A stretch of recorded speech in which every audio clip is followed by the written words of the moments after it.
اعوذ باللہ من الشیطان الرجیم بسم اللہ الرحمن الرحیم۔ وہ عجب وقت بے امان تھا، کربلا میں لمحہ لمحہ اترتی تیرگی، پیاسی بنجر زمین پہ محاصرہ کاروان حسین، خیموں سے بھوک اور پیاس کی شدت سے نڈھال معصوم بچوں کی الاتش الاتش کی صدائیں، ٹھٹے مارتے ایڑیاں رگڑتے بے بس فرات کا بہاؤ۔ ایسے میں آل رسول کے خیموں سے دور ایک شخص کسی گہری سوچ میں غلطان و مفکر و بے چین ہے۔ یہ مزمل شخص فوج کوفہ کا انتہائی بہادر سپہ سالار ہے کہ جس کا نام اس کی ماں نے حر یعنی آزاد انسان رکھا تھا۔ حر بن یزید تمیمی 1000 سپاہیوں کی نفری کے ساتھ القادسیہ کے سپہ سالار حسین بن نمیر کی ہدایت پہ کوفے سے چند میل کے فاصلے پہ حسینی دستے کو کوفے شہر میں داخل ہونے سے روکنے کے لیے بھیجا گیا تھا۔ امام جو اپنے حمایتوں کی دعوت پہ کوفہ جا رہے تھے۔ یہ وقت اسلامی تاریخ کا انتہائی نازک موڑ تھا۔ امیر معاویہ کے انتقال کے بعد یزید کی پوری توجہ اس طرف تھی کہ ان لوگوں سے بیعت لے جنہوں نے اس کے ولی عہدے کی بیعت سے امیر معاویہ کے زمانے میں انکار کیا تھا۔ اس وقت مدینہ میں ولید بن عتبہ بن ابو سفیان گورنر تھا، جس کو یزید نے خط لکھا کہ بلا تاخیر حسین بن علی علیہ السلام، عبداللہ بن عمر اور عبداللہ بن زبیر سے بیعت لو۔ یہ حضرات مدینہ میں سکونت پذیر تھے، ان کی بیعت نہ کرنے کی صورت میں سرکوبی کی سزا قتل تھی۔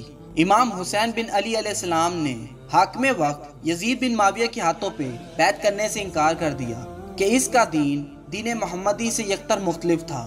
وہ کسی جابر خلیفہ کی بیعت کس طرح کر سکتے تھے؟ مگر مخالفت کا یہ راستہ اتنا آسان نہیں تھا، اس میں تنہائیاں تھیں اور دین کی سربلندی اور بقا کے لیے جانوں کی قربانیاں بھی۔ یزید کی جانب سے بیعت کے دباؤ کی وجہ سے امام علی مقام اہل و عیال اور رفقا کے ساتھ مدینہ سے مکہ کی جانب کوچ کرتے ہیں۔ مکہ میں ان کی آمد اور بیعت کی دباؤ کی خبر سن کر اہل کوفہ ان کی حمایت میں مسلسل خطوط لکھ کر کوفے آنے کی دعوت دیتے ہیں۔ تاہم امام حسین علیہ السلام پہلے اپنے چچا زاد بھائی مسلم بن عقیل علیہ السلام کو روانہ کرتے ہیں۔ اس وقت کوفے کے گورنر نعمان بن بشیر تھے، جو اپنی حلیم طبیعت اور صلح جوئی کی وجہ سے مشہور تھے۔ یہی وجہ ہے کہ یزید انہیں ہٹا کر عبداللہ بن زیاد کو گورنر منتخب کرتا ہے تاکہ وہ یزید کی حکومت کے خلاف شور و شور سے نپٹ سکے۔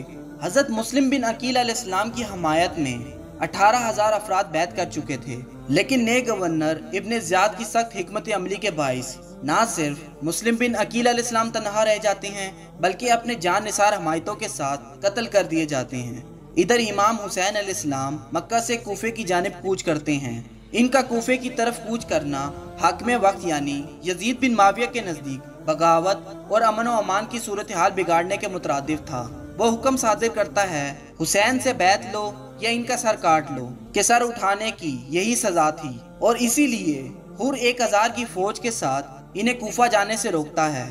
امام حسین علیہ السلام خون خرابے سے گریزاں کوفے جانے کا ارادہ ترک کرتے ہیں، تاہم حر انہیں ابن زیاد کے سامنے پیش ہونے پر اصرار کرتا ہے کہ یہی حکم تھا۔ اس موقع پر حر امام حسین علیہ السلام کو آگاہ کرتا ہے اگر تم نے مارکہ آرائی کی تو بلا شبہ مارے جاؤ گے، جس پر حضرت امام حسین علیہ السلام فرماتے ہیں کیا تو ہمیں موت سے ڈراتا ہے؟ امام حسین علیہ السلام کے گھوڑے کا رخ بدلتا ہے اور قافلہ حسینی کا سفر دوبارہ شروع ہوتا ہے، حتیٰ کہ مقام نینوا تک پہنچتا ہے۔ امام اترتے ہیں۔ اسی دوران ابن زیاد کا خط حر کے نام آتا ہے، حسین کو روک کے ایک کھلے میدان میں ٹھہرانا جہاں نہ پانی ہو نہ کوئی محفوظ مقام۔